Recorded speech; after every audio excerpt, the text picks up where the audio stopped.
আমি যখন ছবি আঁকি, শিল্পের প্রতিটি টান, তুলির প্রতিটি টান এক একটি গল্প মনে হয়। গল্পগুলো নিজের কাছে একরকম ধরা দেয়, আবার দর্শকের কাছে আরেক রকম ধরা দেয়। আমি যখন একটি গাছ আঁকি, আমার গাছটি খুব ভালো লাগে, কিন্তু যখন গাছে কোনো পাতা থাকে না, এটার একটা সৌন্দর্য থাকে।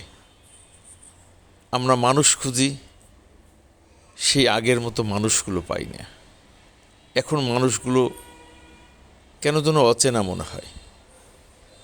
আমরা অনেক পশু দেখি, কুকুর দেখি, আমরা দূরে অনেক সময় নৌকা দেখি, সেই নৌকাগুলোকে আগের মতো সুন্দর লাগে না। তবুও সব কিছু মিলেই ভালো লাগে।